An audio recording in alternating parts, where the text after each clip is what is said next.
રાવણ જેવો કોઈ મૂર્ખ નથી અને શિવજી સમાન કોઈ અતિ ઉદાર નથી. રાવણ કહ્યું કે મહારાજ, મને આ પાર્વતીજી આપી દો. શિવજીએ રાવણને પાર્વતીજી પણ આપી દીધા છે. શિવજી જેવો ઉદાર જગતના ઇતિહાસમાં કોઈ થયો નથી અને થશે નહીં. રાવણ તો પાર્વતીજીને ખભે બેસાડી ચાલતો થયો. માતા પાર્વતીજી બ્રહ્મ વિદ્યાનું સ્વરૂપ છે. રાવણના ઘરમાં માતા પાર્વતીજી બિરાજે તો રાવણ મરે નહીં, એ અમર થઈ જાય. દેવોને ચિંતા થઈ, માતાજીને રાવણ સાથે જવું ન હતું. તેથી તે ભગવાન શ્રી કૃષ્ણનું સ્મરણ કરવા લાગ્યા. કનૈયો બહુ ભોળો છે, બહુ પ્રેમાળ છે, પણ એના જેવું કપટ કોઈને કરતા આવડતું નથી. તેણે રાવણને છેતર્યો. રસ્તામાં ગોવાળ થઈ રાવણને મળ્યા. રાવણને વંદન કરી તેના વખાણ કરવા લાગ્યા.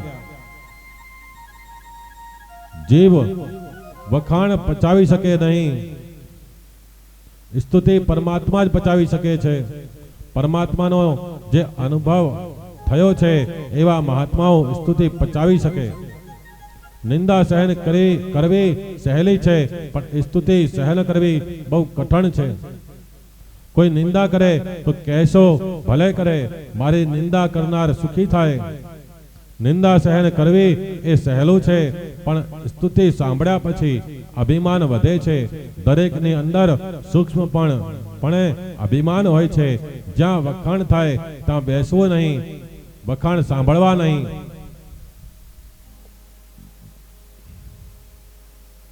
શ્રી કૃષ્ણ રાવણના વખાણ કર્યા એટલે રાવણ ભાન ભૂલ્યો. શ્રી કૃષ્ણે રાવણને પૂછ્યું, આ કબે બેસાડીને કોને લઈ જાઓ છો? રાવણે કહ્યું, ભગવાન શિવજીએ મને રાજી ખુશીથી પાર્વતીજી આપી છે અને સોનાની લંકા આપી છે. હવે હું અમર થયો. શ્રી કૃષ્ણ હસતા હસતા કહેવા લાગ્યા, અરે મૂર્ખ, આવી ઈચ્છા કોઈ પૂરી કરતું હશે? શિવજી કઈ પાર્વતીજી આપતા હશે? તું પણ કેવો ભોળો છે. અસલ પાર્વતીને તો શિવજીએ પાતાળમાં સંતાડી રાખ્યા છે. આ તો તને પાર્વતીની દાસી આપી. તને શિવજીએ સમજાવી દીધો ને તું સમજી રાજી થઈ ઉપડ્યો. પાર્વતીજી નું શ્રીઅંગ એવું દિવ્ય છે કે એમાંથી કમળની સુગંધ પસરે છે. તને આવી સુગંધ આવે છે?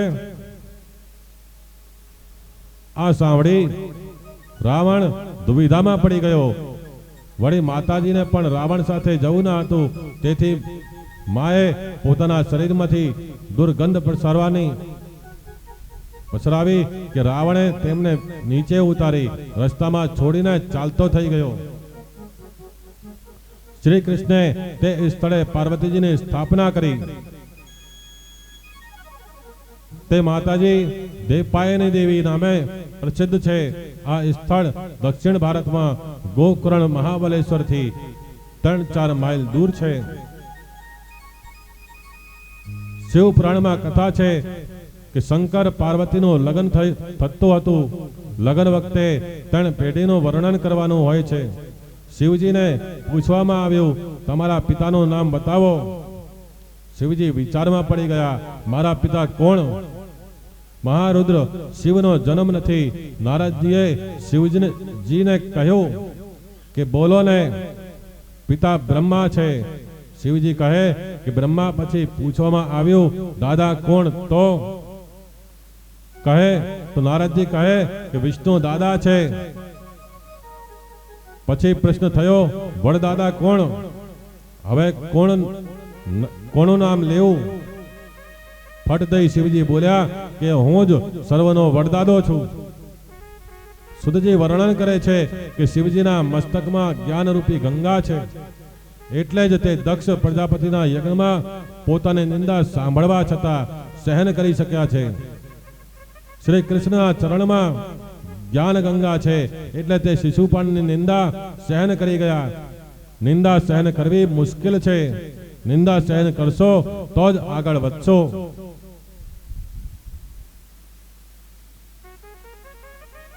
કલહ વધારે એ વૈષ્ણવ નહીં, એટલે શિવજી એક શબ્દ પણ સભામાં બોલ્યા નથી. સભામાં નંદિકેશ્વર હાજર હતા, તેમનાથી આ સહન થયું નહીં. તેમણે દક્ષને 3 શ્રાપ આપ્યા. જે મુખથી તે શિવજીની નિંદા કરી છે તે તારું મુખ તૂટી પડે. તને બકરાનું માથું ચોંટાડવામાં આવે, તેને કોઈ દિવસ બ્રહ્મ વિદ્યા પ્રાપ્ત થશે નહીં. શિવ નિંદા કરનારને મુક્તિ મળતી નથી. શિવ તત્વને છોડી ગયેલી બુદ્ધિને સંસારમાં ભટકવું પડે છે. તેને દુઃખ થાય છે અને ક્યાંય શાંતિ મળતી નથી. શિવ નિંદા કરનારો કામનો વિનાશ કરી શકતો નથી. શિવજીને લાગ્યું કે હું બોલું નહીં તો નંદિકેશ્વર બીજા દેવોને પણ શ્રાપ આપશે. આથી શિવજી તેમને શાંત રહેવા જણાવે છે. પછી શિવજી તરત કૈલાશ પાછા ફરે છે. શિવજીએ મનમાં કંઈક રાખેલું નથી. ઉપરાંત સતીને આ અંગેની કોઈ વિગત જણાવેલ નથી. કેટલાક સમય બાદ દક્ષ પ્રજાપતિ કંકલ ક્ષેત્રમાં યજ્ઞનો આરંભ કરે છે. તે હરિદ્વાર પાસે આવેલ છે. દક્ષ પ્રજાપતિએ દુરાગ્રહ રાખ્યો કે મારા યજ્ઞમાં હું શિવજીની પૂજા નહીં કરું, પણ વિષ્ણુની પૂજા કરીશ. આ જાણી દેવોએ કહ્યું, આપ કરશો તો તમારો યજ્ઞ સફળ થશે નહીં. પરંતુ દક્ષે તેમની વાત માની નહીં. તેમણે વિષ્ણુની પૂજા કરવાનું વિચાર્યું, પણ તેમણે ખબર નહોતી કે જે યજ્ઞમાં શિવ પૂજા થતી નથી ત્યાં ભગવાન વિષ્ણુ પધારતા નથી. બ્રહ્મા દધીજી પણ યજ્ઞમાં આવ્યા નથી.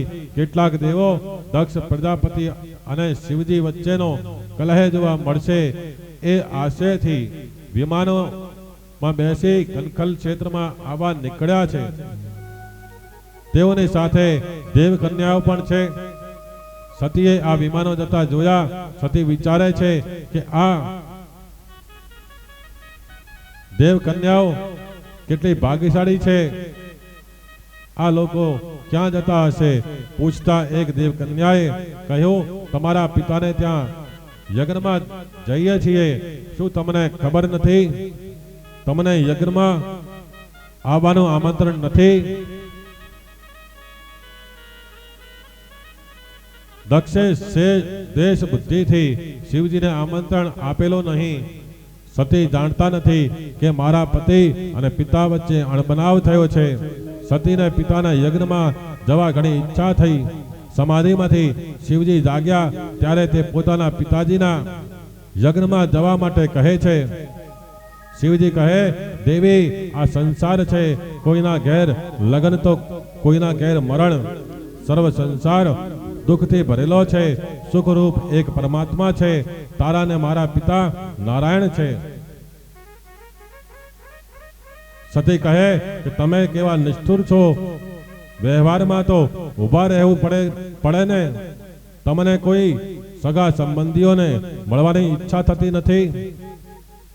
શિવજી કહે કે દેવી હું બધાને મનથી મળું છું, કોઈને શરીરથી મળતો નથી. પ્રત્યક્ષ શરીરથી કોઈને મળવાની ઈચ્છા થતી નથી. સતી કહે, તમારી વાત કંઈક જુદી જ છે. તમે બ્રહ્મરૂપ છો, તત્વજ્ઞાની છો. તમે ભલે બધાને મનથી મળતા હો, પણ આ વખતે ચાલો મારે ત્યાં જવાની ઈચ્છા થઈ છે. તમે આવો, ત્યાં તમારું ઘણું સન્માન થશે. શિવજી કહે, મને કોઈ સન્માનની ઈચ્છા જ નથી. સતી કહે કે તમે જ્ઞાની છો, પણ વ્યવહારનું જ્ઞાન તમને બરાબર નથી. આપણે કોઈને ત્યાં જઈએ તો આપણે ત્યાં કોઈ આવે, નહીતર આપણે ત્યાં આવવા કોણ નવરું બેઠું છે? શિવજી કહે, વાંધો નહીં, કોઈ નહીં આવે તો બેઠા બેઠા રામ રામ કરીશું. સતી કહે, તમે ખોટું ના લગાડો તો એક વાત કહું. દરેક કન્યાને પિયરમાં જવાથી કેવો આનંદ મળે છે તેનું જ્ઞાન તમને નથી. આપ કૃપા કરી મારી સાથે ચાલો. શિવજી કહે કે દેવી, જગતમાં ભટકવાથી શાંતિ મળશે નહીં. એક જગ્યાએ બેસી પ્રભુને રીઝવો. બહુ ભટકનારના મન અને બુદ્ધિ બહુ ભટકે છે. સતી એટલે બુદ્ધિ. શિવજી ભગવાનને છોડીને જાય તો બહુ ભટકવું પડે છે. સતી હઠ ચાલુ રાખતા છેવટે શિવજી કહે, કદાચ હું ત્યાં આવવાનો વિચાર કરત, પણ તમને ખબર નહીં હોય કે તમારા પિતા એ ભરસભામાં મારું અપમાન કર્યું છે, એટલે મારું મન પાછું પડી ગયું છે. ત્યાં જવામાં સાર નથી. સતી કહે, તમારી કંઈક ભૂલ થતી લાગે છે. મારા પિતા કંઈ અણસમજુ નથી કે પોતાના જમાઈનું અપમાન કરે. તમે મને કહો તો ખરા કે ત્યાં શું બન્યું હતું? શિવજીએ યજ્ઞ પ્રસંગમાં બનેલ સર્વ હકીકત કહી સંભળાવી. સતી કહે, તમે ઊભા થઈ મારા પિતાને માન કેમ ના આપ્યું? શિવજી કહે, મેં મનથી તારા પિતાને માન આપેલું. હું કોઈનો અપમાન કરતો નથી. સતી કહે કે તમે વંદન કર્યું તેમને શી ખબર પડે? કોઈના મનની તેમને શી ખબર પડે? આ વેદાંતની પરિભાષા છે. મારા પિતાના અંતરમાં રહેલ વાસુદેવ કૃષ્ણને તમે વંદન કર્યા છે. તે મારા પિતાને કઈ રીતે ખબર પડે? તમે એ વાત હવે ભૂલી જાઓ અને જવાની તૈયારી કરો. શિવજી કહે કે દેવી, હું ભૂલી ગયો છું, પણ તારા પિતા હજુ ભૂલ્યા નથી. શિવજીની જવાની ઈચ્છા નહોતી, તો પણ સતી જવા માટે દુરાગ્રહ કરી રહ્યા છે. આથી સતી સમજાવતા શિવજીને કહે છે કે જ્યાં મને માન નથી ત્યાં જવાથી તમારું અપમાન થશે. તમે માનીને છો અપમાન સહન નહીં કરી શકો, માટે ત્યાં જવાનું માંડી વાળો. ત્યાં જશો તો મહા અનર્થ થશે. છતાં સતીએ માન્યું નહીં. તેણે વિચાર્યું કે હું યજ્ઞમાં જઈશ, નહીં તો પિતા પતિ વચ્ચેનો વેર વધશે, સર્વને વેરની જાણ થશે. હું ત્યાં જઈ પિતાને કહીશ કે હું તો વગર આમંત્રણે આવી, પણ મારા પતિ વગર આમંત્રણે નહીં આવે. માટે ભાઈને તેમણે બોલાવવા મોકલ્યો. પિતા પતિમાં વેર ઉત્પન્ન થયું છે, તેની શાંતિ કરીશ. આજે શિવજીની આજ્ઞા નથી, છતાં હું પિયરમાં જઈશ. આમ વિચારી સતીએ ઘરનો ઉંબરો ઓળંગ્યો છે. જે દિવસે ઘરમાં ખટપટ થાય તે દિવસે ઘર છોડવું નહીં. ઘર છોડે તો તે બહાર સુખી થઈ શકતો નથી. શિવજી મનમાં વિચારવા લાગ્યા કે મારી ના મરજી છતાં સતી પિયર જાય છે, પરિણામ સારું આપવાનું નથી. તે હવે જાય છે તો પછી આવશે નહીં, ભલે જાય. પણ એકલા જાય તે ઠીક નથી. આથી સતી સાથે તેમણે ગણોને મોકલ્યા છે. સુખદેવજી વર્ણન કરે છે કે રાજન ગણો કહે છે, માતાજી તમે ચાલતા જાઓ, તે ઠીક નથી. સતી નંદિકેશ્વર ઉપર સવાર થયા.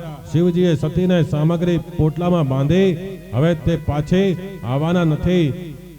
જાય છે તો પોતાનો સર્વ લઈને જાય. સતીની વસ્તુ અહીં રહેશે તો મારા કૃષ્ણ ભજનમાં વિક્ષેપ કરશે. શિવ સતીનું આ છેલ્લું વિલન છે. વ્યાસજીએ રસ્તાનું વર્ણન કર્યું છે. કારણ સતીને જવાની ઉતાવળ હતી. સતી જ્યારે યજ્ઞ મંડપમાં પ્રવેશ્યા ત્યારે શિવજીના અર્ધાંગની જાણી. સૌએ તેમને માન આપ્યું, પણ સતીને તેથી સંતોષ થયો નહીં. આદ્ય શક્તિ જગદંબે આજે પિતા દક્ષને વંદન કરે. દક્ષ મુખ ફેરવી લે છે. સતી ફરીથી પ્રણામ કરે છે. સતીને જોતા દક્ષને ક્રોધ થયો. આ વગર આમંત્રણે અહીં કેમ આવી? દક્ષ નથી, પણ આ દક્ષ છે. શ્રી મહિમન સ્તોત્રમાં લખ્યું છે,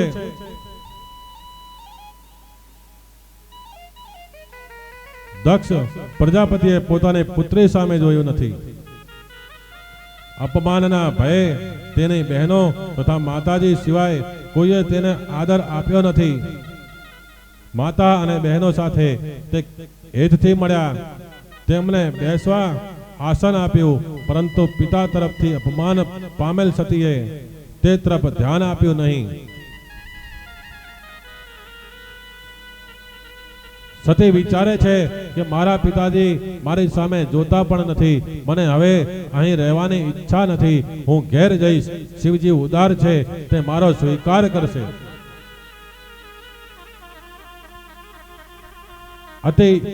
સતી યજ્ઞ મંડપમાં ફરે છે, જુએ છે તો સર્વ દેવોની સ્થાપના હતી, એક શિવજીની સ્થાપના ના હતી. સતીએ જોયું તો યજ્ઞમાં દરેક દેવને યજ્ઞ ભાગ આપવામાં આવેલો, પણ શિવજીને યજ્ઞ ભાગ આપવામાં આવ્યો નથી. શિવજીનો આસન પણ રાખવામાં આવ્યો નથી. આજે ઈશાન દિશા ખાલી હતી. પિતાએ સતીનું અપમાન કર્યું, તે સતીએ સહન કર્યું, પણ સતીથી શિવજીનું અપમાન સહન થતું નથી. સતીને અતિ દુઃખ થયું. સતીને ક્રોધ આવ્યો, માથે બાંધેલ વેણી છૂટી ગઈ. દેવો માતાજીને વંદન કરી કહે છે, માતા ક્રોધ કરો નહીં. સતી કહે, ક્રોધ હું બીજા ઉપર નહીં કરું, મારા શરીર ઉપર જ કરીશ. આ શરીરથી મેં પાપ કર્યું છે, પતિની આજ્ઞાનો મેં ભંગ કર્યો છે. આ શરીરને હું બાળીને ભસ્મીભૂત કરી દઈશ. યજ્ઞ મંડપમાં સતી 23 શ્લોકમાં પિતાને સંબોધીને કહે છે કે જે શરીરને આત્મા ગણે છે તે શિવ તત્વને શું જાણે. મોટા મોટા દેવો શિવજીના શરણોનો આશ્રય લે છે. શિવ કૃપા વગર બ્રહ્મ જ્ઞાન પ્રાપ્ત થતું નથી. શિવ કૃપા વગર કૃષ્ણ ભક્તિ મળતી નથી. પ્રવૃત્તિ નિવૃત્તિથી પર થઈ સ્વ સ્વરૂપમાં લીન રહેનારા શિવજી પર બ્રહ્મ પરમાત્મા છે. મને એ વાતનું ખૂબ જ દુઃખ થયું છે કે શિવ નિંદા કરનારા દક્ષની હું કન્યા છું. સતી ઉત્તર દિશા તરફ મુખ કરી બેઠા છે. શરીર છોડવા યોગ માર્ગમાં સ્થિર થયા. શિવજીનું ધ્યાન કરતા કરતા સતીએ શરીરમાં અગ્નિ તત્વની ભાવના કરી. અંદરથી ક્રોધ અગ્નિ બહાર આવ્યો, તેમનું શરીર બળવા લાગ્યું. આદ્ય શક્તિ જગદંબાનું અપમાન થયું છે. હવે દક્ષનું કલ્યાણ નથી. માતાજીના શરીરને કોણ બાળી શકે? અગ્નિને બાળવાની શક્તિ તો શિવજીએ આપી. એ તો માતાજીની લીલા છે. નારદજી કૈલાસમાં શિવજી પાસે પધાર્યા. કૈલાસમાં શિવજી શંકાદિક ઋષિઓને બ્રહ્મ વિદ્યાનો ઉપદેશ કરે છે. નારદજી કથામાં બેસી રડ્યા કરે છે. શિવજી તેનું કારણ પૂછે છે. ત્યારે નારદજી કહે છે કે નાથ, તમને ખબર છે યજ્ઞ મંડપમાં તમારું અપમાન સહન નહીં થવાથી સતી માતાએ પોતાના શરીરને બાળી નાખ્યું છે. તેમણે દેહ ત્યાગ કર્યો છે. આદ્ય શક્તિનો નાશ ના થાય. સતી ગુપ્ત રીતે શિવમાં મળી ગયા છે. નારદજી કહે છે કે આપ આ લોકોને સજા કરો. શિવજી કહે, મારે કોઈને સજા કરવી નથી. પણ જ્યારે નારદજીએ કહ્યું કે તમારા ગણોને પણ માર પડ્યો છે, આ જાણી શિવજીને થોડો ક્રોધ થયો. જટામાંથી વીરભદ્ર પ્રકટ કર્યા. શિવજીએ તેને આજ્ઞા કરી, દક્ષ પ્રજાપતિનો જે યજ્ઞ થઈ રહ્યો છે તે યજ્ઞનો તું નાશ કર. વીરભદ્ર યજ્ઞ મંડપમાં આવ્યા છે. બધું ખેદાન મેદાન કરી નાખ્યું. યજ્ઞનો નાશ કર્યો. યજ્ઞ ભૂમિ શમશાન ભૂમિ બની છે. યજ્ઞનો વિધ્વંસ થયો. દક્ષને પકડીને તેનું મસ્તક ધરતી અલગ કર્યું છે. દક્ષના યજ્ઞમાં જે બ્રાહ્મણો ગયા હતા તેમને માર પડ્યો, દેવોને સજા થઈ, દેવો ગભરાઈ બ્રહ્માજીને શરણે ગયા. બ્રહ્માજીએ તેમને ઠપકો આપ્યો કે જે યજ્ઞમાં શિવ પૂજા થતી ના હોય તે યજ્ઞમાં તમારાથી કેમ જવાય, છતાં તમે ત્યાં જઈ મોટી ભૂલ કરી. હવે તમે શિવજી પાસે જઈ તમારી ભૂલની માફી માંગો.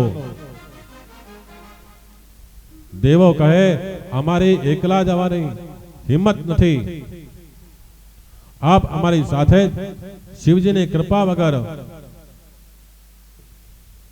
સિદ્ધિ મળતી નથી. દેવો બ્રહ્માજીને સાથે લઈને કૈલાસમાં આવ્યા અને શિવજીને પ્રણામ કરીને બેઠા. બ્રહ્માજી સાષ્ટાંગ પ્રણામ કરી હસતા હસતા કહે છે, યજ્ઞને ઉત્પન્ન કરનાર આપ છો અને વિધ્વંસ કરનાર પણ આપ છો.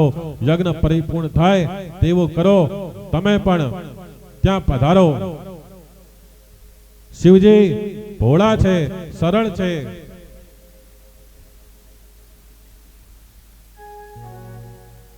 શિવજીએ બધું ત્રિકાલ જ્ઞાનથી જોયું છે.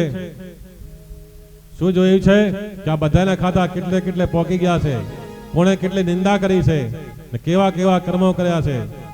તમારા પર બધાના ખાતા એમના જોડે છે. मेरे जितना जिसके भाग्य में लिखा और जितना जिसके भाग्य में लिखा उतना ही पाता है। मेरे भोले के दरबार में सबका खाता है।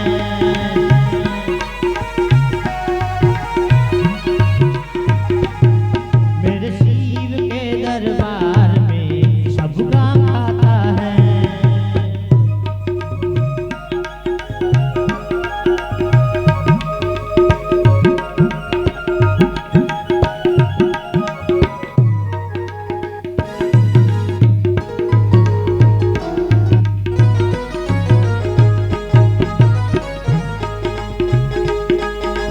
चाहे अमीर हो चाहे अमीर हो चाहे गरीब हो उनको एक समान।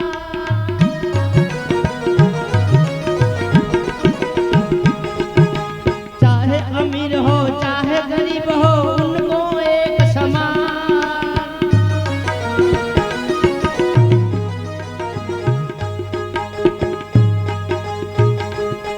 हर सबकी बिगड़ी वो ही बनाते,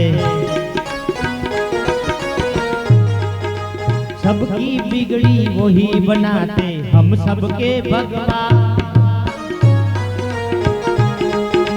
जितना जिनके भाग्य में लिखा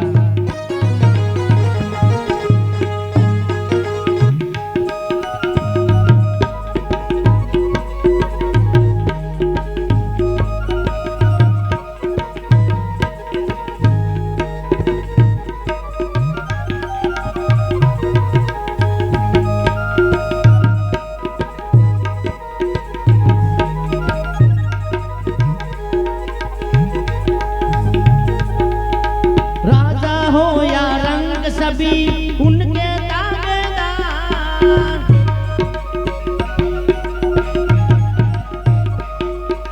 राजा हो या रंग सभी उनके दावेदार।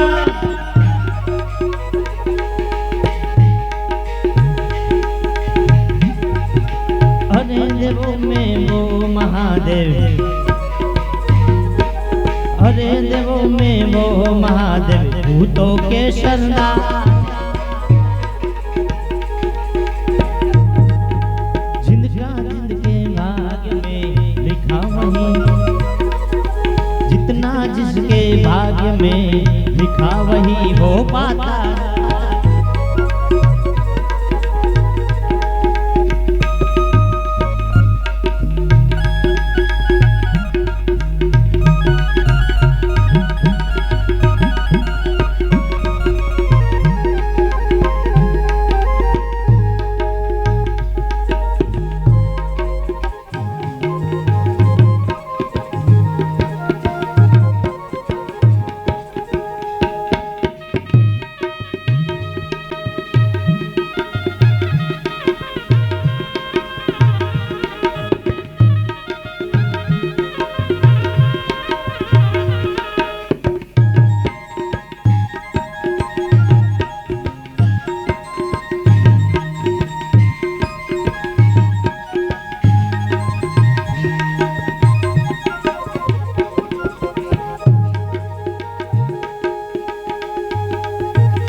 हर नकली रंग का कपड़ा रंगाए,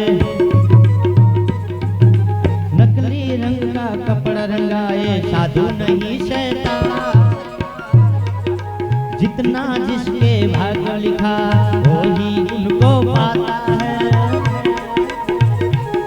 मेरे भोले के दरबार में सबका खाता है। मेरे शिव जी के दरबार में सबके खाते हैं।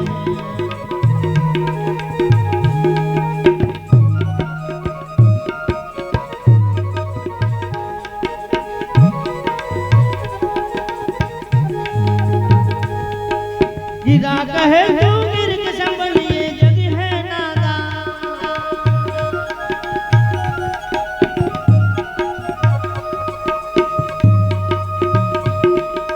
गिरा कहे तू मिर्ग संभलिए जग है नादान।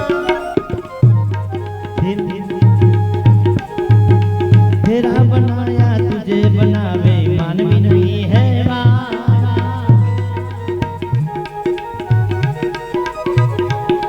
मेरे भोले के दरबार में सबका खाता है। मेरे शिव जी के दरबार में सबके खाता है। मेरे भोले के दरबार में सबके खाता है। श्री भागवत भगवान की जय। कृष्ण कन्हैया लाल की जय। सबका खाता है, कोई मेरा खाता है, कोई उसका खाता है।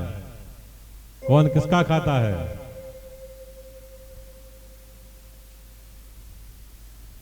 शिवजी બહુ ભોળા છે, સરળ છે, તે યજ્ઞમાં આવા તૈયાર થયા છે ને યજ્ઞ મંડપમાં આવીને જોયે છે કે ત્યાં બધે અસ્ત વ્યસ્ત પડ્યું છે.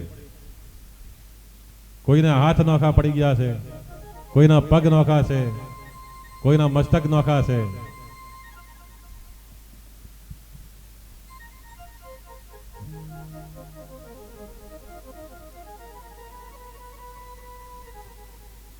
યજ્ઞ મંડપમાં રુધિરની નદીઓ વહેતી હતી.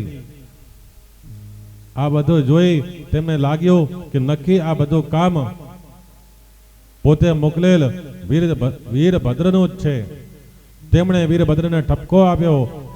વીરભદ્ર માફી માંગી દક્ષના ધડ ઉપર બકરાનું માથું ચોંટાડવામાં આવ્યું. શિવજી કૃપા દ્રષ્ટિથી જુએ છે. દક્ષ પ્રજાપતિ જાગૃત થયા છે. તે શિવ સ્તુતિ કરવા લાગે. દક્ષ પ્રજાપતિ શિવને પાસે આવી તેમની પૂજા કરતા કહેવા લાગ્યા, મારે પુત્રી સતીના દર્શન કરવા છે. આપ કૃપા કરી મારી આ ઈચ્છા પૂરી કરો. શિવજી ધરતી સામે જોઈ સતીને પૂછ્યું, તમારે બહાર આવવું છે? સતીએ ના પાડી. હરિદ્વાર પાસે કનખલ તીર્થ છે અને તે કનખલ તીર્થમાં ગંગા કિનારે દક્ષેશ્વર મહાદેવનું મંદિર છે. દક્ષ પ્રજાપતિએ શિવજીનું પૂજન કર્યું, ક્ષમા માંગી. ત્યાં ચતુર્ભુજ નારાયણ પ્રગટ થયા છે. પ્રભુએ બધાને ઉપદેશ કર્યો છે કે શિવ મારો આત્મા છે. શિવમાં કુભાવ રાખે તે મારામાં કુભાવ રાખે છે. હરિ અને હર બંને એક છે.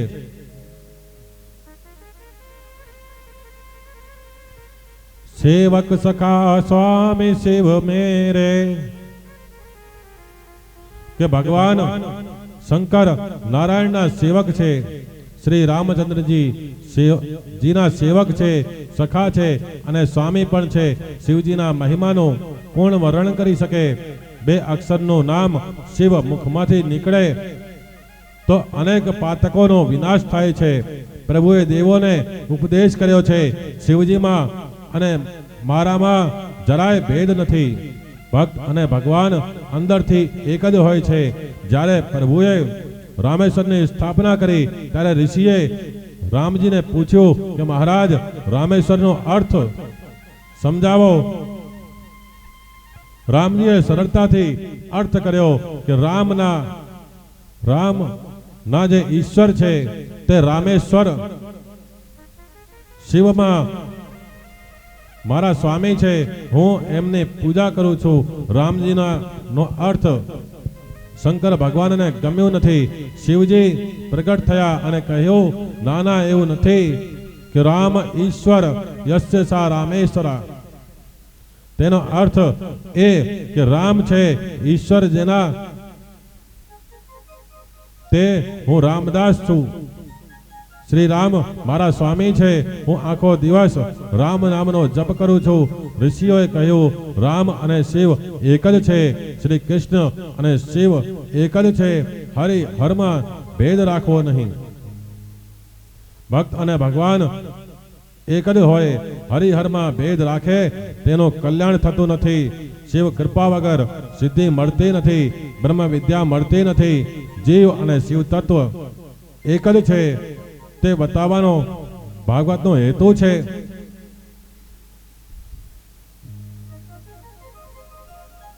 શિવજી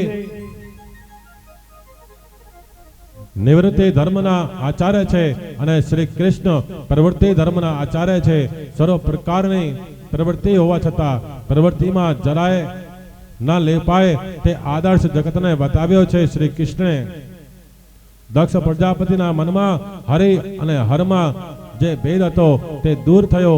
દક્ષ યજ્ઞમાં આપણે જોયું કે અનન્ય ભક્તિનો અર્થ એવો નથી કે એક જ દેવને માને અને બીજા દેવને ના માને. તેનો અર્થ એ કે અનેકમાં એક જ દેવને નિહાળે. ઈશ્વર સર્વવ્યાપક છે, સર્વમાં છે. જે સર્વમાં ઈશ્વરના દર્શન કરે તે જ ખરા વૈષ્ણવ. પોતાના એક ઈષ્ટદેવમાં પરિપૂર્ણ ભાવ રાખવો અને બીજા દેવોને પોતાના ઈષ્ટદેવના અંશરૂપ માની વંદન કરવા. પત્ની અનન્ય પ્રેમ પતિમાં રાખે છે અને બીજા સગાઓમાં સામાન્ય પ્રેમ રાખે છે. કેટલાક વૈષ્ણવો કહે છે કે અમે શિવજીની પૂજા કરીએ તો અમને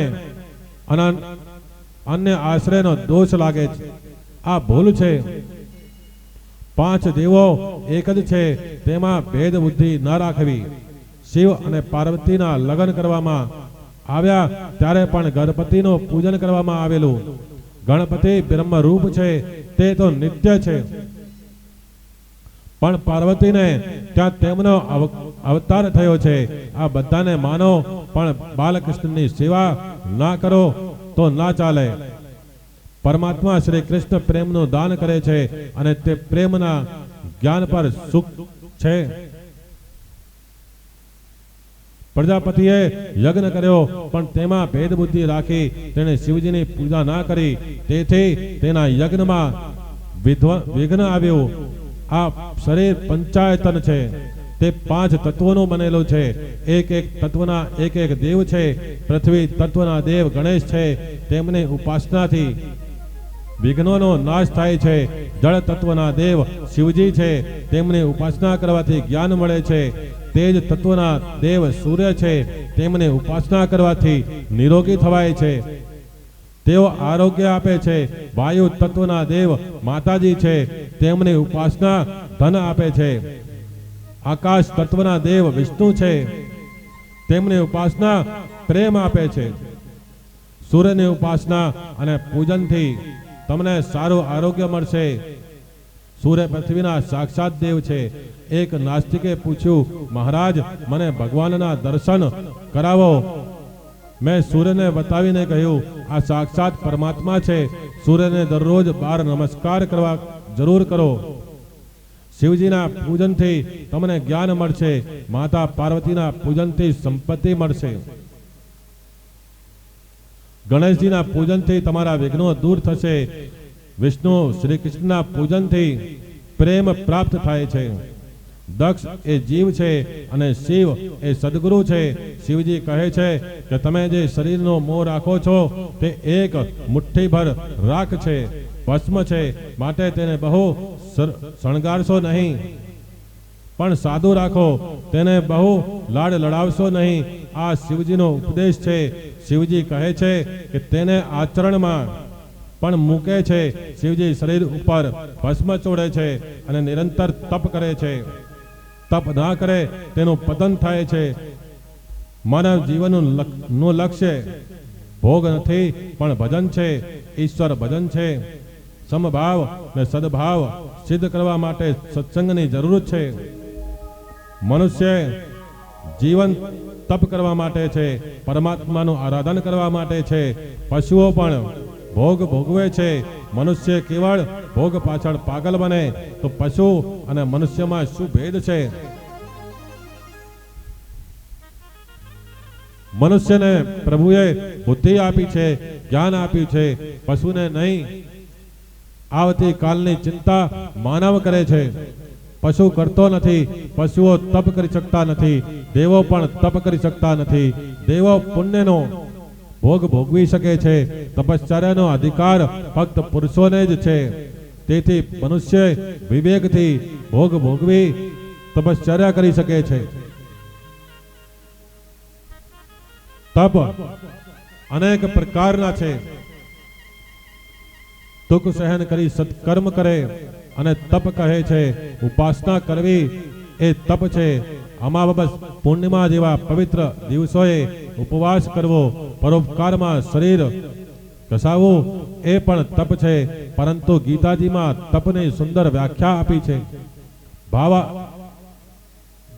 શુદ્ધિ એટલે અંતઃકરણની પવિત્રતા એ મોટું માનસિક તપ છે. તેનાથી હૃદયમાં શાંતિ અને પ્રસન્નતા રહે છે. સર્વમાં ઈશ્વરનો ભાવ રાખવો એ તપ છે. સર્વમાં ઈશ્વર વિરાજેલા છે તેવો અનુભવ કરવો એ મહાન તપ છે. પ્રિય અને સત્ય બોલવું એ વાણીનું તપ છે. પવિત્રતા, સરળતા, આચાર્ય, બ્રહ્મચાર્ય, અહિંસા આ બધા શરીર અંગેના તપ છે. સર્વમાં સદભાવ સમભાવ રાખનારના મનમાં કામ આવતો નથી. વિકાર અને વાસનાનો વિનાશ કરવા આ શ્રેષ્ઠ ઉપાય છે. સર્વમાં સદભાવ રાખે, સર્વમાં ઈશ્વરનો ભાવ રાખે અને સત્કર્મ કરે તો તે સફળ થાય છે. દક્ષ પ્રજાપતિએ યજ્ઞ કરતા તેમાં શુદ્ધ ભાવ સમભાવ ના રાખ્યો, કુભાવ રાખ્યો. તેથી યજ્ઞમાં વિઘ્ન આવ્યો. દક્ષે શિવજી પ્રત્યે કુભાવ રાખી યજ્ઞ કર્યો. તેથી તે યજ્ઞથી દક્ષનું કલ્યાણ થયું નહીં. સદભાવ વગરનો દક્ષનો ધર્મ આ ધર્મ બન્યો છે. દક્ષ પ્રજાપતિના યજ્ઞની કથાનો ઉદ્દેશ હરિ અને હરનો અભેદ બતાવવાનો છે. આ શિવજી ચરિત્રની કથા ભક્તા શ્રોતાના પાપને બાળનારી અને જ્ઞાન આપનારી છે. ધર્મની વાત કરી, હવે આ ધર્મની વાત આવે છે. આ ધર્મના વંશથી ચેતવાનું છે. સ્કંદ 4 અધ્યાય 8 ના પહેલા 5 શ્લોકમાં આ ધર્મના વંશજો બતાવ્યા છે. અગત્યના શ્લોકો છે. કારણ પુણ્ય ના કરો તો કઈ નહીં, પણ પાપ તો ના જ કરો. આ ધર્મની પત્નીનું નામ મૃષા દેવી છે. મિથ્યા ભાષણ કરવાથી કુટેવ, તેમાંથી દંભનો જન્મ થાય છે. લોકોને વૈષ્ણવ કહેવડાવવાની ઈચ્છા છે, પરંતુ કોઈને સાચા વૈષ્ણવ થવાની ઈચ્છા નથી. દંભનો પુત્ર લોભ અને લોભનો પુત્ર ક્રોધ છે. ક્રોધની પત્ની દુરુક્તિ છે, એટલે કે કંકાસવાણી. મહાભારતના યુદ્ધનું અને રામાયણના કરુણ પ્રસંગોનું મૂળ કર્કશવાણી છે. વાણીનો તપ તૂટે ત્યાં કલહે એટલે કલી કહે મારું કામ છે. એક દિવસ દુર્યોધન નો પગ લપસ્યો અને તે નીચે ટપક્યો. આથી દ્રૌપદી બોલી ઉઠી કે આંધળાનો પુત્ર આંધળો જ. આ શબ્દોથી દુર્યોધનને ઘાત લાગ્યો. એટલે મહાભારતનો આરંભ થયો છે. એટલે હવે તમે ઘરે જઈને મહાભારત કરજો જે કરવી હોય, પણ અમે અહીંથી આ કથા રસપાનને વિરામ આલીએ છીએ. કાલે ફરી સમયસર આ ધારામાં જોડાશું. ત્યાં સુધી ભગવાનનું નામ સંકીર્તન કરી આ ધારામાંથી છૂટા પડીશું. બોલીએ શ્રી કૃષ્ણચંદ્ર ભગવાન કી જય, દ્વારકાધીશ ભગવાન કી જય. अम्बे मात्र की जय।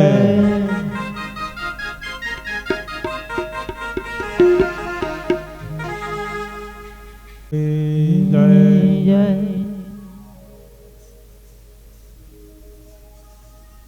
गुरुर्ब्रह्मा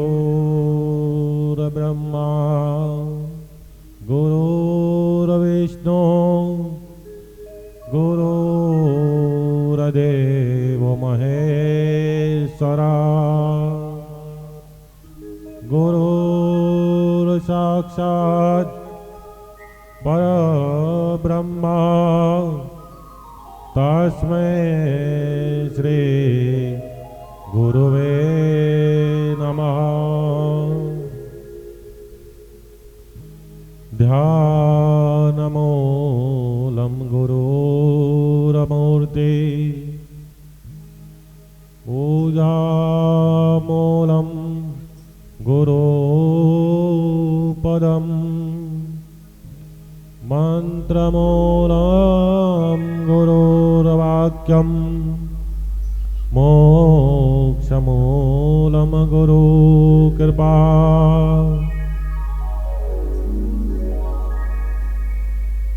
गजाननं भूतगणातिसेवितं कपितजम्बो फलचारुभक्षणम्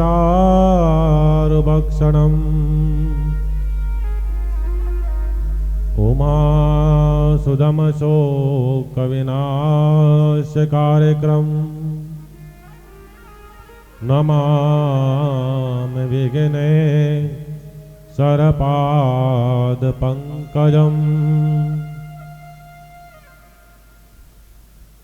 सच्चिदानन्दरूपाय विश्वोत्पत्त्यादिहेतवे तापत्राय विनाशाय श्रीकृष्णाय वयं नुमः।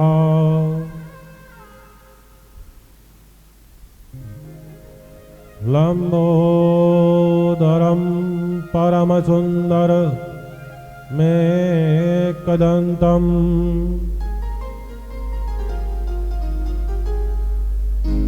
रक्तांबरं त्रिनयनं परम पवित्रम्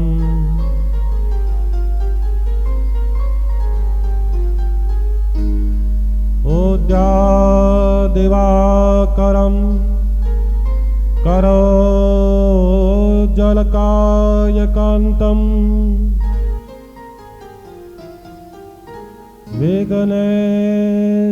विघ्नेश्वराय सकलविघ्नहरं नमामि। विघ्नेश्वराय वरदाय सुरप्रियाय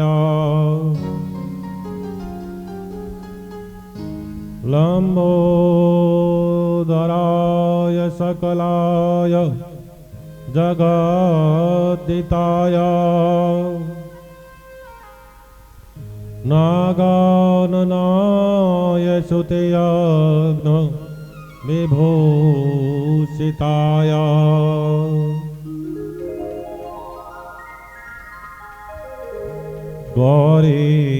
गौरीसुताय गणनाथ नमो नमस्ते।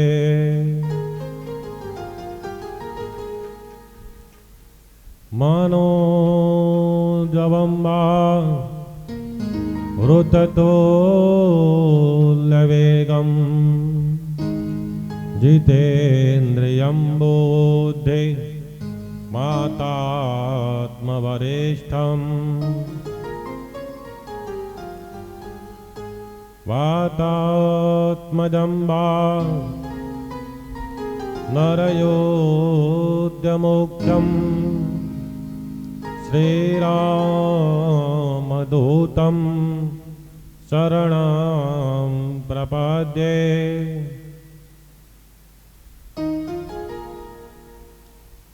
हे राम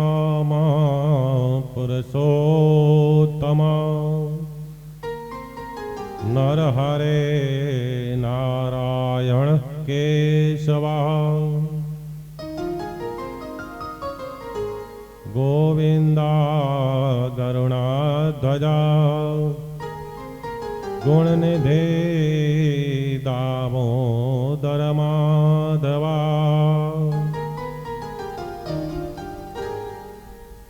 हे कृष्ण कमलापते यदुपते सीतापते श्रीपते वैकुंठाधिपते चराचरपते लक्ष्मीपते पाहि माम् नारायणं नमस्कृत्य नरचैव नरोत्तमं देवी सरस्वती व्यासं ततो जयमुदीष्यते।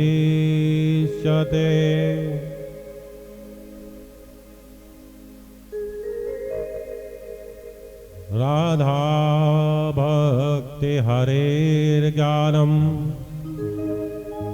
ताभ्यश्च समान्विता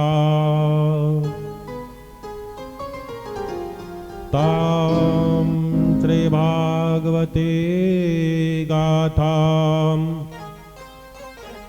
वन्दे युगलस्वरूपिणीम्।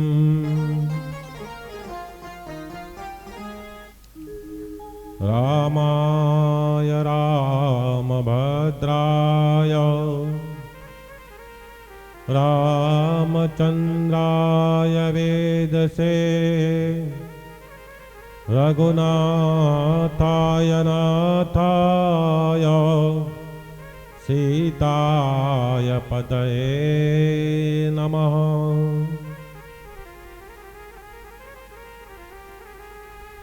राधे मेरी तुम मात हो, पिता मेरो घनश्याम, इन दोनों के चरणों में मेरा बारंबार प्रणाम। राधे मेरी स्वामिनी, मैं राधे तेरो दास, जन्म जन्म मोहि दीजिए श्री सनादर में वास।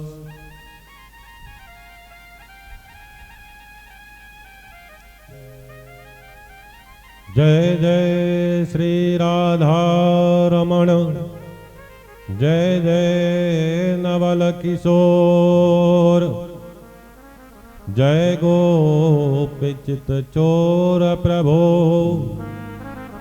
जय जय माखन चोर।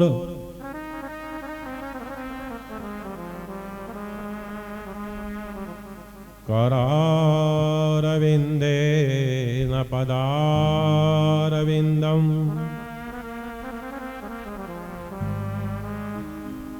मुखारविंदे विनिवेशयन्तं,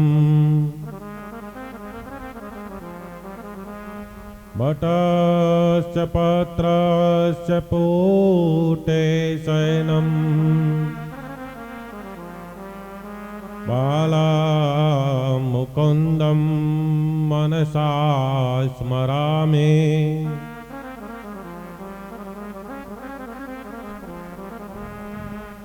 बालामुकुन्दं मनसा स्मरामि।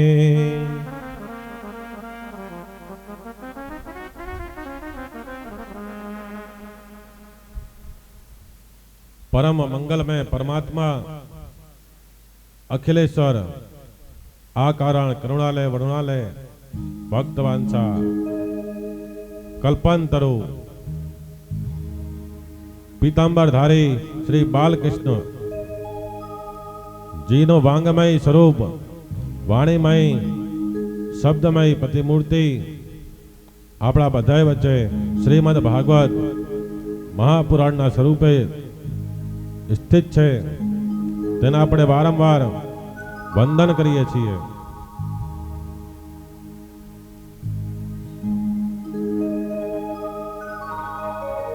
भागवत कथा में पधारेल सर्वे श्रोताजन ग्रामजन भक्तगण एवं सर्वे गंधर्वगण तथा परिश्रम उपस्थित सर्वे कथा रस प्रेमी सर्वे कथा अनुरागियों ने जय अम्बे।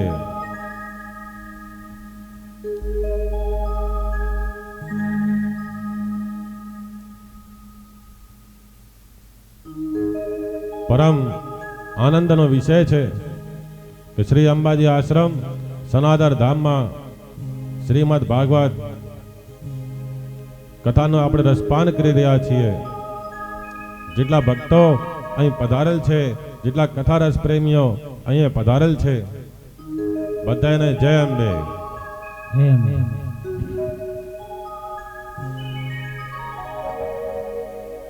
તો કથાને અમૃત ધારાનો રસપાન કરવા આપણા મન અને આત્માને પવિત્ર કરવા માટે શ્રી ભગવાનના નામનું સંકીર્તન કરીશું।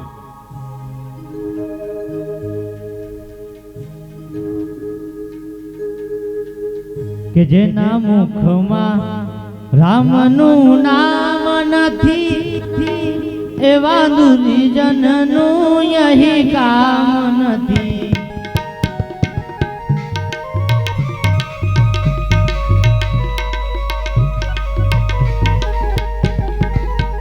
જેના મુખમાં રામનું નામ નથી એવા દુર્જનનું યહી કામ નથી।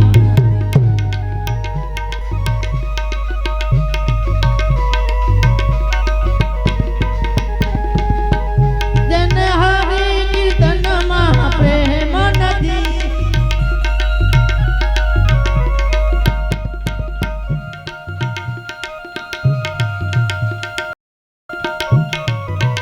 જેના મુખમાં રામનું નામ નથી એવા દુર્જનનું યહી કામ નથી।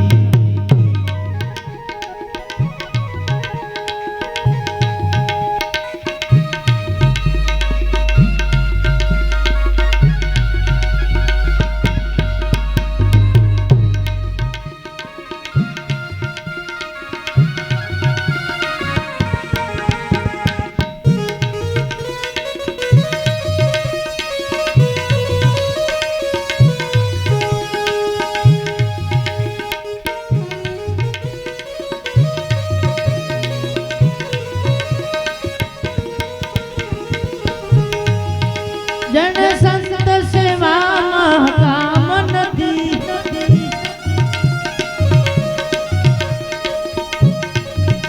આ જગમાં એનું માન નથી।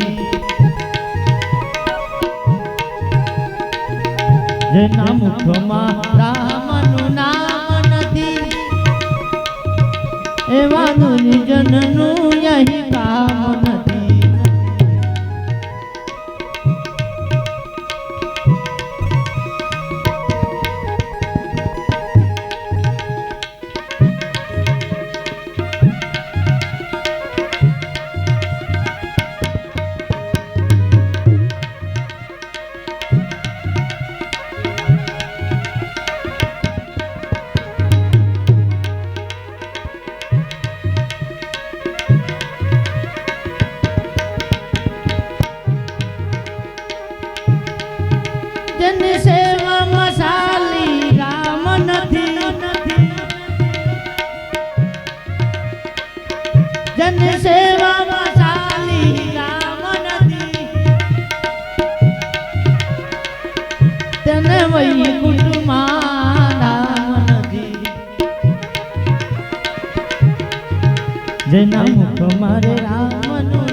દુર્જનનું યહી કામ નથી.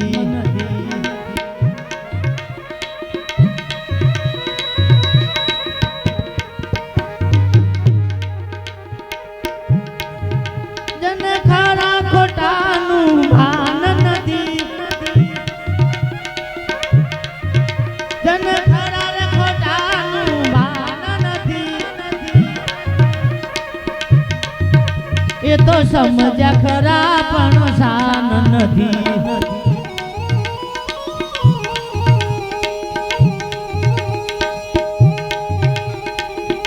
જેના મુખ મારા મનનું નામ નથી. એવા દુર્જનનું યહી કામ નથી.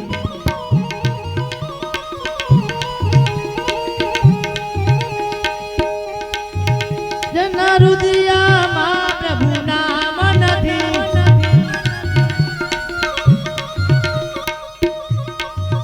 જેના હૃદયમાં પ્રભુ નામ નથી. એને સંસારમાં ક્યાંય સુખ નથી.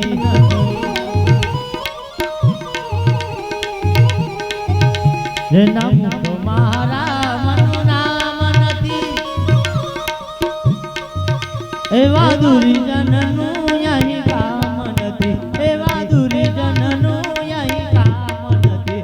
એવા દુર્જનનું યહી કામ નથી.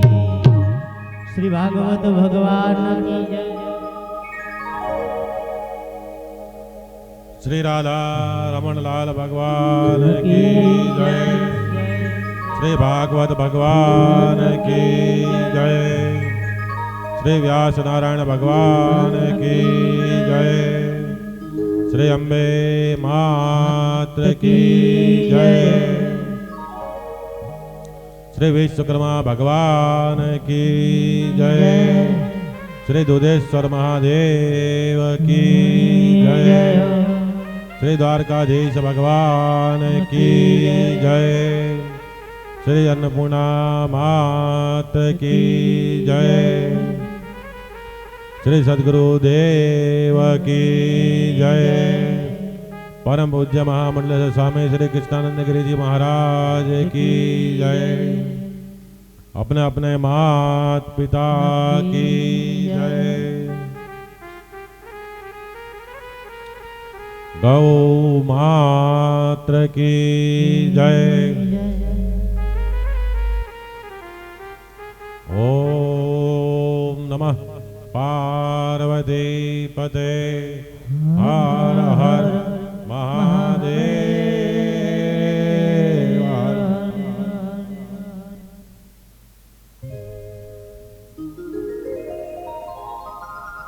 तो चालो હવે જે કાલે આપણી ધારા ચાલી રહી હતી એમાં પાછા જોડાઈ જઈએ।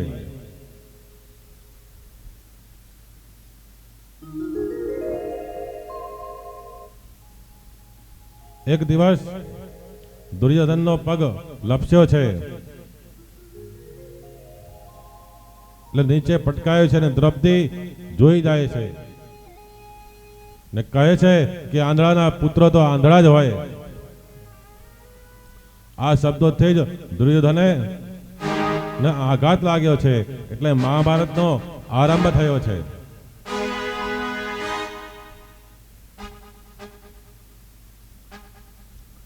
એક વખત સીતાજીએ કર્કશ વાણીમાં લક્ષ્મણજીને ઠપકો આપ્યો છે, તેથી લક્ષ્મણજીને અનિચ્છાએ છતાં તેમને મારીચીના છળ કપટ ભર્યા શબ્દો સાંભળી દોડી જવું પડ્યું છે। લક્ષ્મણની કટુવાણીનો પ્રતાપ છે, માટે કર્કશ વાણી કોઈ દિવસ બોલવી નહીં। આટલા દુર્ગુણોથી વચો તો ઘણું છે। કર્કશ વાણીમાં થયો કલી, કલહનો રૂપ તે કલી છે। ભાગવતનો ઉદ્દેશ એ જ છે કે દરેક ઇન્દ્રિયોને હરિરસમાં તરબોળ રાખવી। નામદેવજી દરજીનો ધંધો કરતા, ગોરા કુંભાર માટીમાંથી અનેક વસ્તુઓનું સર્જન કરતા, કુંભાર કામનો ધંધો કરતા, સેના નાઈ અજામતનો ધંધો કરતા. એ દરેકને પોતપોતાના ધંધામાંથી જ્ઞાન મળેલું છે. વ્યવહારમાં શુદ્ધિ આવી છે એટલે જીવનમાં શુદ્ધિ આવે એટલે જીત્યા. વ્યવહાર શુદ્ધિ એ ગ્રસ્ત આશ્રમનો પાયો છે. સર્વ પ્રત્યે સમભાવ અને કોઈના પણ પ્રત્યે કુભાવ ન રાખો. એ માનવ જીવનને પરિપૂર્ણ કરવાની ચાવી છે. વૈષ્ણવ થઈને શિવજી માટે કુભાવ રાખે એની ભક્તિ કદી ફળી નથી ને ફળશે પણ નહીં. કારણ શિવજી તો ભક્તિ સંપ્રદાયના આચાર્ય છે. શિવજીએ તો કામને બાળીને ભસ્મ કર્યો હતો. રુદ્રનો જન્મ થાય છે, શિવનો જન્મ થતો નથી. મહારુદ્ર શિવ આજન્મા છે. ભગવાન શંકર વિશ્વનાથ છે. વિશ્વ એટલે જગત. જગતના નાથ શિવજી છે, તેથી તેમને વિશ્વનાથ કહેવાય છે. એમનો દરબાર બધા માટે સદા ખુલ્લા રહે છે. જગતનો ત્યાગ કરે છે તેને શિવજી અપનાવે છે. શિવ સ્વરૂપ મંગલમય છે. શંકર શરીરે ચિતા ભસ્મ ધારણ કરે છે. ઉજ્જૈનમાં મહાકાલની પૂજા સવારે થાય છે. ત્યારે શમશાનમાંથી ભસ્મ આવે છે. શિવજીને અભિષેક કર્યા પછી પહેલો ચિતા ભસ્મ અર્પણ થાય છે. પવિત્ર અને અપવિત્ર, શુભ અને અશુભ બંનેનો આધાર શિવ છે. તેથી તેમને વિશ્વનાથ કહે છે. તેમના ગળામાં ઝેર છે અને મસ્તકમાં અમૃત છે.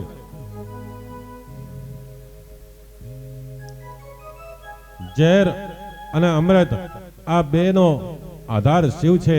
મથુરામાં ભૂતનાથનું મંદિર છે. દિવસે બ્રાહ્મણો પૂજા કરે છે અને રાત્રે ભૂતો એમની પૂજા કરે છે.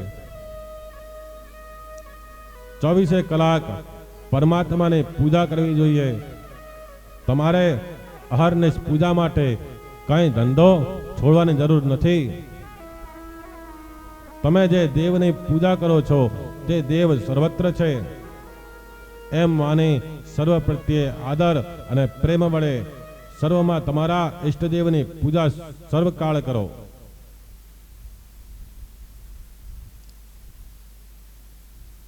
માનવે પરોપકારને ભૂલવો ના જોઈએ.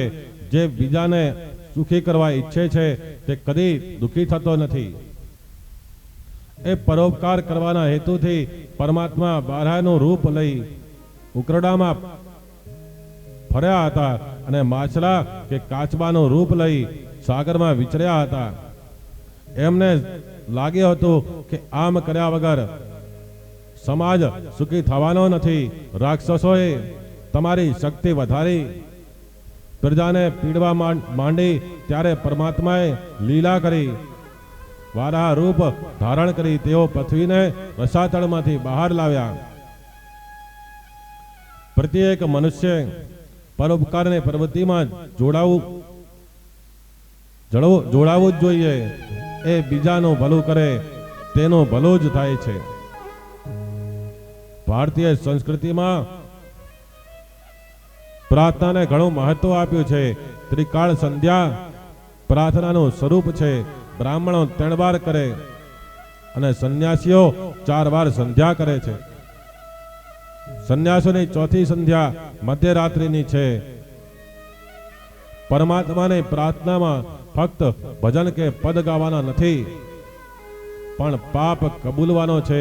ફરીથી પાપ ના કરવાનો નિશ્ચય કરવાનો છે ને ભક્તિ કરીને પરમાત્માને પ્રસન્ન કરવાના છે.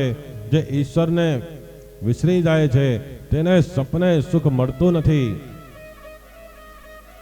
જે ઈશ્વરના ઉપકારોને ભૂલી જાય છે તેનું કદી કલ્યાણ થતું નથી. જેને પાપની બીક લાગે છે તેનું મન અશાંત રહે છે.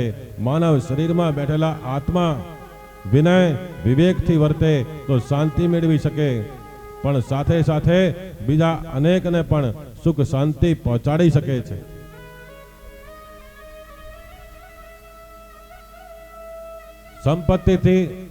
શાંતિ મળતી નથી, પણ વિકાર વાસના વધે છે. એટલે ધર્મ પ્રકરણ પહેલું અને અર્થ પ્રકરણ પછી છે. હવે અર્થ પ્રકરણ આવે છે. આમાં ધ્રુવનું ચરિત્ર આવે છે.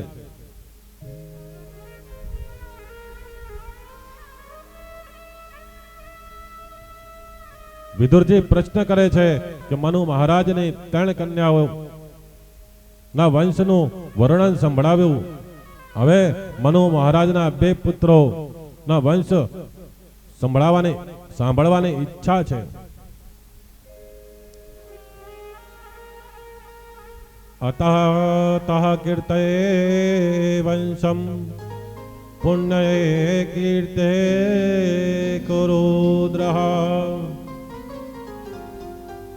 સ્વાયં ભુવશ્ચાપી મનોહરે અશાંસજનમ પ્રિયવતો તાનપાદે સતરૂપપતે સુતે વાસુદેવશ્ચ કલયા રક્ષયા જગત સ્થિતો.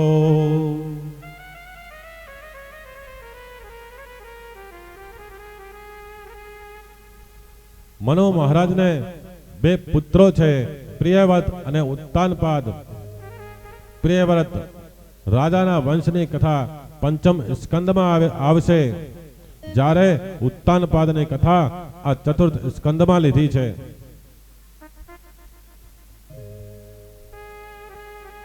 ઉત્તાનપાદની કથા એ જીવ માત્રની કથા છે.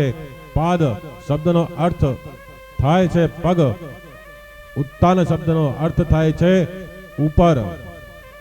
જેના પગ ઉપર અને માથું નીચે છે તેને ઉત્તાનપાદ કહે છે.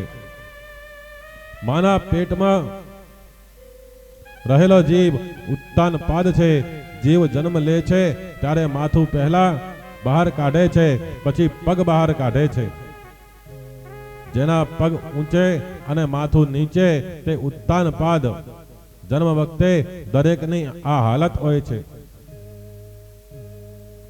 ઉત્તાનપાદને 2 રાણીઓ છે, સુરુચિ અને સુનીતિ.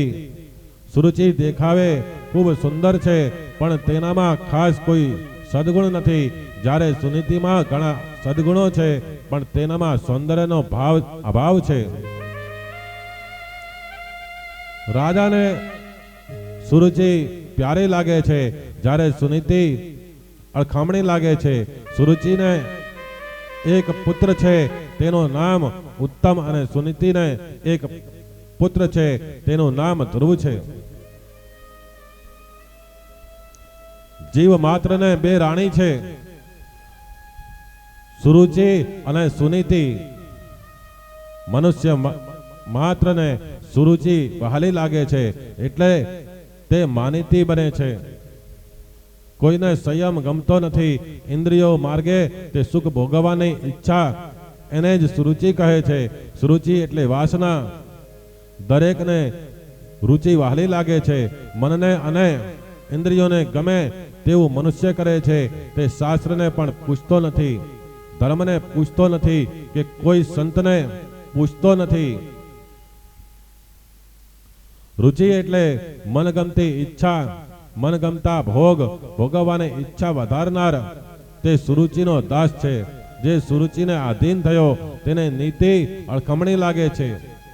નીતિ ના પાડે તો પણ તેની ઇન્દ્રિયો તે તરફ દોડે છે. મનુષ્ય માત્રને સુનીતિ અળખમણી લાગે છે, કારણ તેમાં સુંદરતા નથી, પણ સદગુણો તો ભારોભાર ભરેલા છે. મનુષ્યને સદગુણ નહીં પણ સૌંદર્ય ગમે છે. મનુષ્યને નીતિ નહીં પણ સુરુચિ ગમે છે. તેને નીતિને આધીન સદાચાર જીવન ગાળવું ગમતું નથી, પરંતુ વિલાસી અને સ્વેચ્છાચારી જીવન ગાળવું ગમે છે. સુરુચિને આધીન થશો તો ઉત્તમ ફળ મળશે. સુરુચિનું ફળ ઉત્તમ છે, તેથી સુરુચિના પુત્રનું નામ ઉત્તમ છે. ઉત એટલે ઈશ્વર, તમ એટલે અંધકાર, અંધકાર એટલે અજ્ઞાન. ઈશ્વરના સ્વરૂપનું અજ્ઞાન એ જ ઉત્તમ સ્વરૂપ છે. ઇન્દ્રિયોના ગુલામ થશો તો ઈશ્વરના સ્વરૂપનું જ્ઞાન થતું જ નથી. તે ઈશ્વરને ઓળખી શકતો નથી.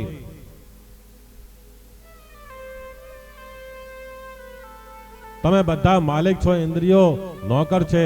નોકરને અકલ ઓછી હોય છે. તે ખાડામાં ઉતારે છે. નોકર ગમે તે માંગે, ગમે ત્યારે માંગે. તમે માલિક છો. નોકર માંગે ત્યારે તેને એકદમ આપશો નહીં. જીવ માંગે ત્યારે જીવને આપવું નહીં.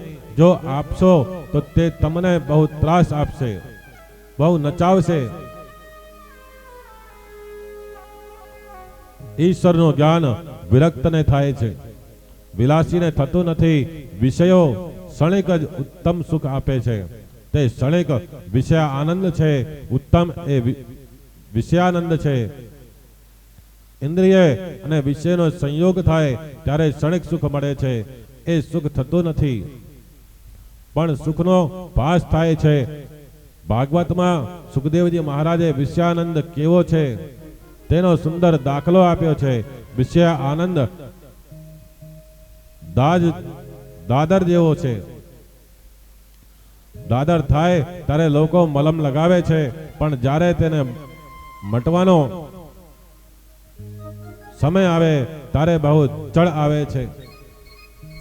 આ ચડ સહન કરે તે સુખી થાય છે. કેટલાક ચડ સહન કરી શકતા નથી, તે નખથી ખંજવાળે છે. તેથી તેને 2-4 મિનિટ રાહત લાગે, પણ તેથી નખનું ઝેર લાગે છે અને દાદર વધી જાય છે. પરિણામે ખંજવાળનાર દુઃખી થાય છે. દાદરની જેમ ઇન્દ્રિયોને પણ ચણ આવે છે. ઇન્દ્રિયોને તે વિષય આપવાથી 2-4 મિનિટ સુખનો ભાસ થાય છે, પરિણામે દુઃખ આપે છે. ભોજન બહુ સરસ હશે તો ભૂખ કરતા વધારે ખવડાશે. તેથી અજીર્ણ થાય અને ઉપરથી 2-4 અન્ન પાચનની ગોળીઓ લેવી પડે. આવા સમયે રુચિ કહે તું ખા, અને નીતિ કહે છે તું ખાવાનું બંધ કર. શંકરાચાર્ય સ્વામીએ આજ્ઞા કરી છે કે સ્વાદિષ્ટ અન્નની યાચના ના કરો. જેનું ભોજન ચટાકેદાર હશે તેનાથી ભજન થશે નહીં. નીતિનું ફળ શરૂઆતમાં કદાચ દુઃખ આપે, પણ પરિણામે તે સુખ આપે છે. ત્યારે વિષયાનંદ અંતે દુઃખ જ આપશે.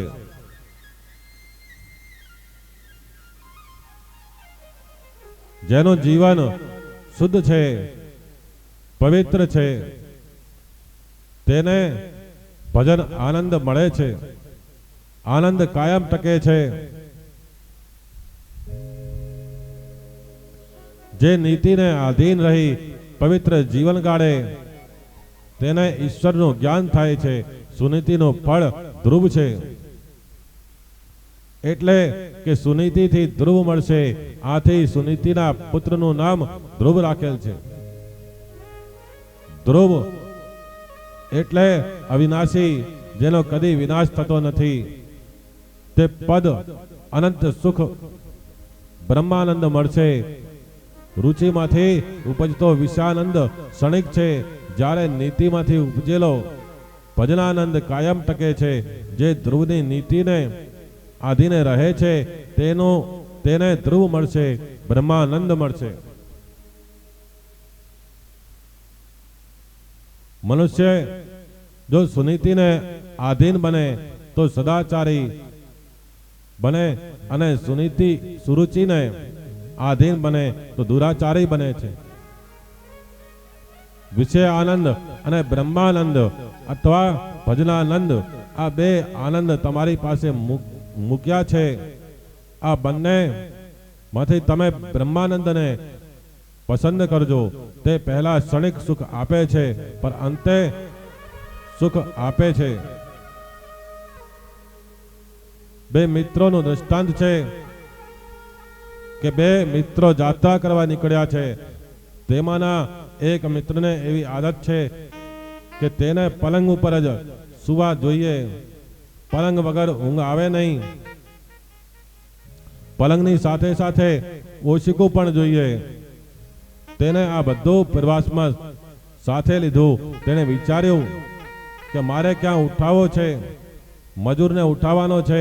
રસ્તામાં એક ઠેકાણે એવો પ્રસંગ આવ્યો કે કોઈ મજૂર મળ્યો જ નથી.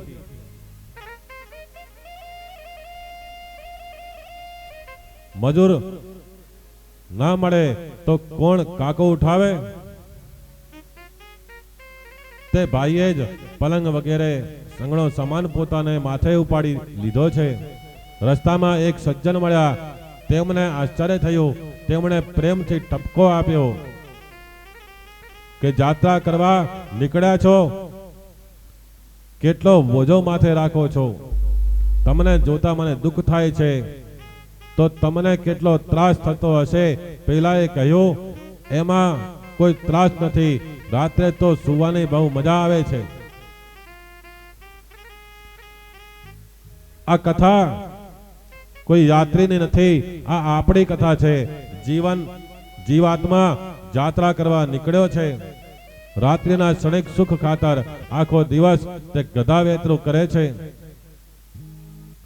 રાત્રે મજા આનંદ આવે છે. માનવ ક્ષણિક સુખ ભોગવવા માટે આખો દિવસ દુઃખનો પહાડ માથે રાખે છે. અતિ દુઃખ સહન કરી ક્ષણિક સુખ ભોગવે છે. માનવ લૌકિક સુખ ભોગવવા માટે જેટલો દુઃખ સહન કરે છે એટલું દુઃખ પરમાત્માને માટે સહન કરે તો ભગવાનને પણ દયા આવે. પરમાત્મા પ્રગટ થાય. વિષય સુખ ક્ષણિકનું છે તે પરિણામમાં રડાવે છે. આ થઈ વિષયાનંદની વાત. ઉત્તમ વિષયાનંદનું સ્વરૂપ છે, જ્યારે ધ્રુવ ભજનાનંદનું સ્વરૂપ છે, બ્રહ્માનંદનું સ્વરૂપ છે. એ સુનીતિનો બાળક છે. જ્યારે જ્યારે જીવ પાસે ભજનાનંદ આવે છે ત્યારે સુરુચિ વિઘ્ન કરે છે. સુરુચિ જીવ અને બ્રહ્મનું મિલન થતું અટકાવે છે. જે સુરુચિને આધીન છે તે કામાધીન છે. આંખ બે પ્રકારની છે. બહાર જે આંખ દેખાય છે તેને ચર્મ ચક્ષુ કહે છે. અંદર જે આંખ છે તેને જ્ઞાન ચક્ષુ કહેવામાં આવે છે. બધાને જ્ઞાન ચક્ષુથી જોવાની ટેવ પાડો. ચર્મ ચક્ષુથી કોઈને જોશો નહીં. ચર્મ ચક્ષુ મોટા ભાગે ચામડીને જુએ છે. ચામડીનો મોહ થાય છે. સૌંદર્યનો મોહ થાય પછી જ્ઞાન વહી જાય છે. જીવ સ્વરૂપનો ભાન ભૂલે છે. સુરુચિના સૌંદર્યમાં રાજાનું મન ફસાયું છે. સુરુચિના કહેવાથી રાજાએ સુનીતિનો ત્યાગ કર્યો છે. રાજા ઉત્તાનપાદ સુરુચિ સાથે રાજમહેલમાં રહે છે, જ્યારે સુનીતિ રાજમહેલની બહાર રહે છે. સુનીતિનો બાળક ધ્રુવ એક વાર મિત્ર સાથે રમતો હતો. ત્યારે એક બાળકે કહ્યું, આ ધ્રુવને એના પિતાએ કાઢી મૂક્યો છે. એની માને પણ ઘરમાં રાખતા નથી. આ સાંભળી ધ્રુવ દોડતો દોડતો ઘેર આવી માને પૂછે છે, માં કે મારા પિતા ક્યાં છે? માનું હૃદય ભરાઈ આવ્યું છે. બાળક હવે મોટો થયો છે, સમજવા લાગ્યો છે. એને કેવી રીતે કહું કે તારા પિતાએ મારો ત્યાગ કર્યો છે? સુનીતિ બાળકને સમજાવે છે, બેટા પેલા રાજમહેલમાં તારા પિતાજી રહે છે, આપણે અહીંયા રહીએ છીએ. ધ્રુવ કહે, માં મારે મારા પિતાને મળવું જ છે. બાળક દોડતો દોડતો રાજમહેલમાં ગયો. રાજાએ ભલે સુનીતિનો ત્યાગ કર્યો, પણ રાજમહેલના નોકરો દાસીઓ સુનીતિને બહુ માન આપતા હતા. સુનીતિના દીકરાને રાજમહેલમાં આવેલો જોઈ બધા તેને પ્યાર કરે છે, માન આપે છે. ધ્રુવ બધાને પૂછે છે કે મારા પિતાજી ક્યાં છે? જવાબ મળ્યો, અંદર વિરાજે છે. બાળક અંદર જાય છે. રાજા ઉત્તાનપાદ સોનાના સિંહાસન પર બેઠા છે. ગોદમાં ઉત્તમ છે, એને રમાડે છે. સુંદર શણગાર કરી સુરુચિ તેની નજીક બેઠેલ છે. એવામાં ધ્રુવ ત્યાં આવી પહોંચે છે. ઉત્તમને પિતાના ખોળામાં બેઠેલ જોઈ તેની ઈચ્છા પણ પિતાના ખોળામાં બેસવાની થાય છે. તે દોડતો દોડતો પિતા પાસે આવી પહોંચ્યો અને કહે, મને પણ તમારા ખોળામાં બેસાડો. બાળક નિર્દોષ હોય છે. બાળક એ બાલકૃષ્ણનું સ્વરૂપ છે. નિર્દોષ નિર્વિકાર બાળક પરમાત્માનું સ્વરૂપ છે. ઘણા પુસ્તકો વાંચવાથી જે જ્ઞાન પ્રાપ્ત થતું નથી તે બાળકો સાથે રમતા અનાયાસે જ થાય છે. તેનો અપમાન કોઈ દિવસ ના કરો.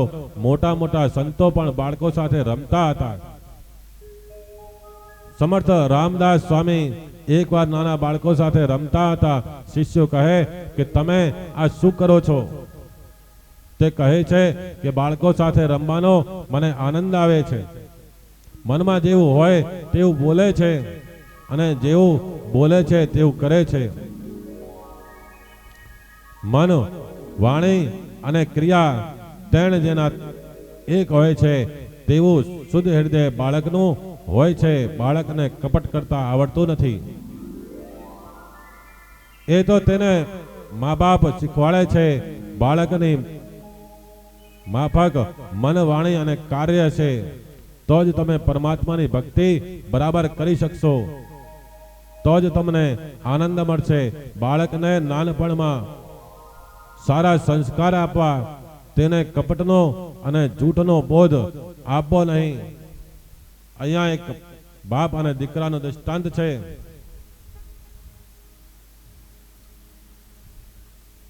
કે એક ભાઈ ઘરમાં બેઠા છે. તેને બારીમાંથી જોયું તો શેઠ ઉઘરાણી કરવા પોતાને ત્યાં આવી રહ્યા છે. તેમની પાસે તેમનો 3-4 વર્ષનો બાળક ઊભો છે. બાપે દીકરાને સમજાવ્યું, તું બહાર જઈ પેલા શેઠ આપણે ત્યાં આવે તેમને કહેજે કે મારા બાપુ ઘરમાં નથી. દીકરો વિચારમાં પડ્યો કે બાપુ ઘરમાં છે છતાં કેમ ના પાડે છે. ફરીથી બાપા કહે છે, તું બહાર જઈને બાપુ ઘરમાં નથી તેમ કહીશ તો તેને પેડો આપીશ. દીકરો બહાર ગયો અને શેઠને કહે, મારા બાપુએ મને કહ્યું છે કે હું તને પેડો આપીશ. તું એમ કહે કે મારા બાપુ ઘરમાં નથી. તેને કપટ કરવાનું જ્ઞાન નથી. તે ભોળિયો છે, નિર્દોષ છે. બાળકને થોડુંક આપો તો તેને સંતોષ થાય છે, તે રાજી થાય છે. ધ્રુવજીની એવી ઈચ્છા થઈ કે મારે પિતાની ગોદમાં બેસવું છે. ઉત્તાનપાદને આનંદ થયો.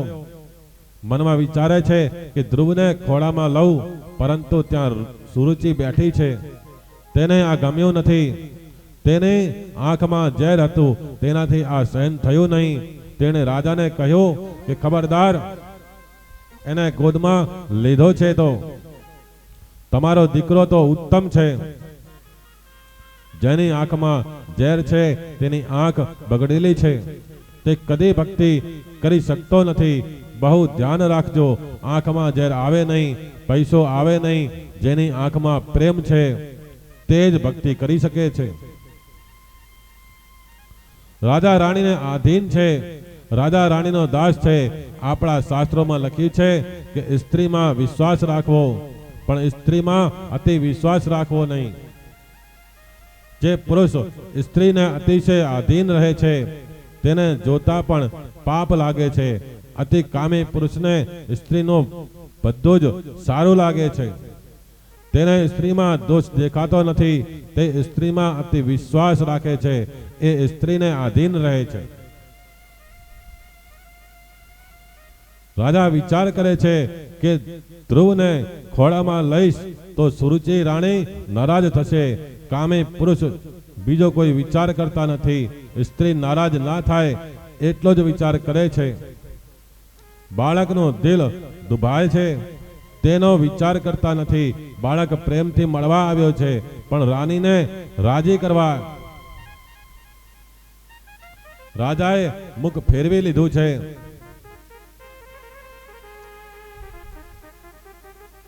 ધ્રુવને હજુ આશા છે. પ્રેમથી તે પિતાને નિહાળતો ઊભો છે. સુરુચિથી આ સહન થયું નથી. તે બાળકનો તિરસ્કાર કરતા બોલી, તું અહીંથી ચાલ્યો જા.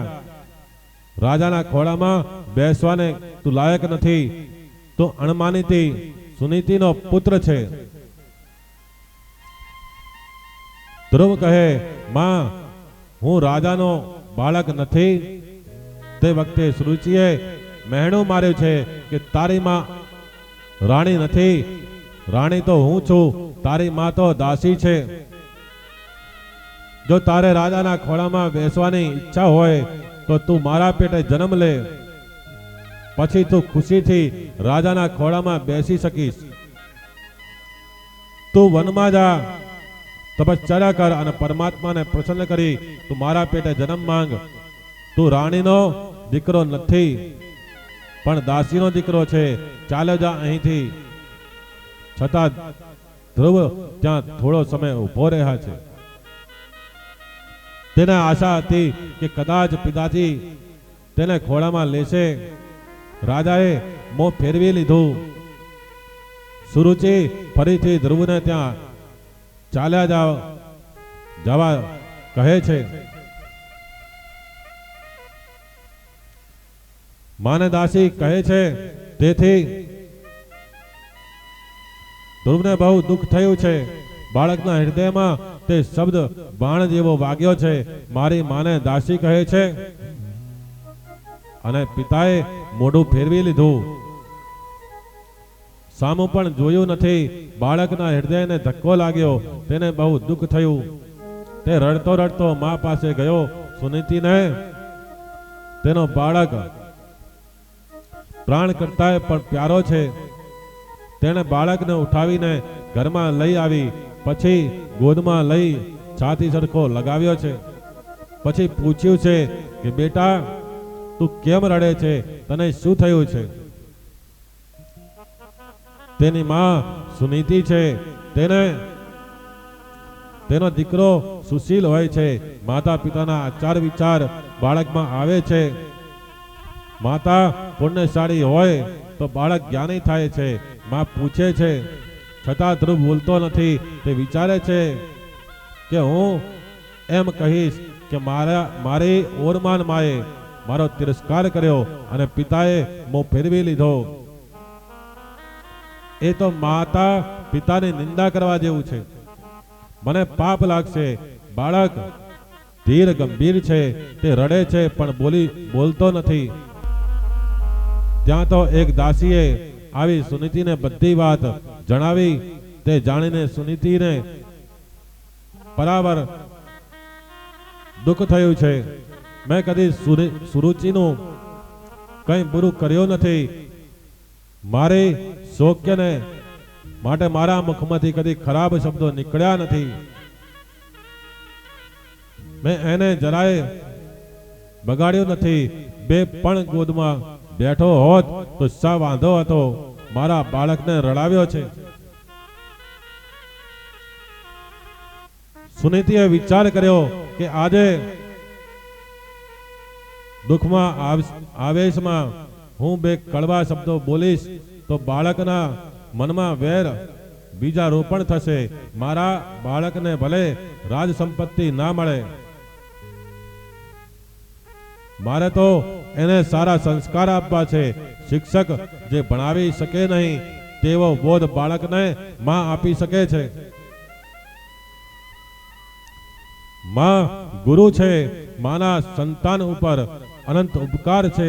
સુનીતિ માની ભાવના છે કે મારો દીકરો વીર બને.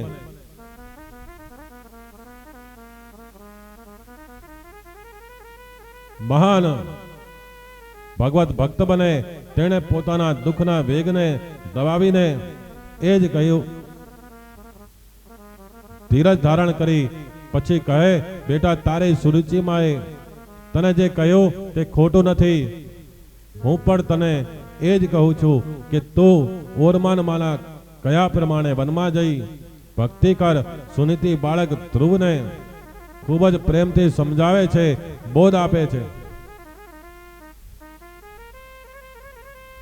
સુનીતિએ બાળકને કહ્યું, બેટા ભીખ માંગવી હોય તો ભગવાન પાસે